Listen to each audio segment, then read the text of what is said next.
but he wouldn't give them the satisfaction of seeing him break. Instead, he again bit his lower lip until blood oozed from his mouth, and then he buried his face in his hands. He remembered, "They told me she was dead with my unborn child in her womb." His decision was now an easy one. He would rather die than continue on in life without his family. As his tears dried, his eyes seemed to burn. He grunted to let the guard know he was there and listening. Then he rolled to one side and slowly and cautiously slid the plate of beef toward him. He swatted the meat and bread from the plate, and then harshly felt the edge of the thick tin in the darkness. He was afraid he wouldn't find what he was seeking, and then his trembling fingers found it. The outer lip of the plate had been worn to a sharp edge. "The new emperor seeks my knowledge still?" he asked. "Seeks? He demands it, fool," the voice said from the far side of the cell door. With shaking hands, he slid his finger across the sharp edge of the plate once more, bringing the sensation he was looking for, the cutting of flesh. Devereux drew closer to the iron door. Then he raised the plate and sliced the one area that would supply enough blood to be convincing to the captain of the guard, his head. He sliced deep and long through the ragged growth of hair, wincing as the plate's edge dug a deep furrow through his scalp.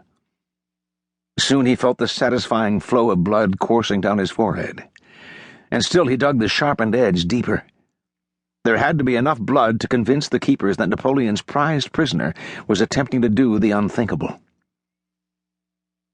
As he lifted the plate from his head, Devereux saw that blood was not only flowing, but had begun to spurt as he had dragged the tin plate through a small vein. He held on to the plate, moving the sharpened edge opposite his grip, and then laid down next to the food portal. He allowed his blood to splatter the iron of the door, and then he sighed and made gasping sounds.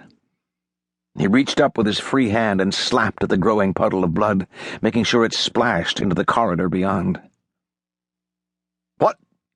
It is blood, Captain! The fool has slit his own throat!" The captain of the guard did exactly what Devereux had hoped. He panicked at the thought of losing him to suicide. He could never explain that to the Emperor. He heard the other man as he pulled keys in an attempt to get the door open. So, this was it, the moment of his death. He never had any plans to escape. But neither did he have the courage for ending his own life. So he would force them to do it for him.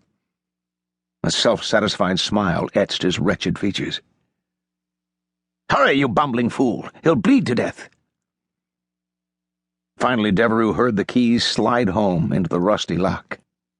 Then he heard the scraping sound as it turned, and then the hasp of the lock was thrown back, and then came the sound of a man straining to get the door open.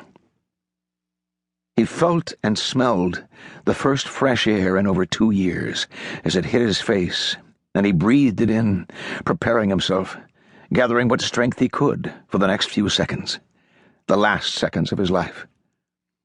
He let his eyes flutter open, and his eyes instantly felt the jab of pain from the candle-lit corridor beyond. He felt hands rolled him roughly onto his back, and before the guard could react, he swung the tin plate as hard as his atrophied muscles would allow.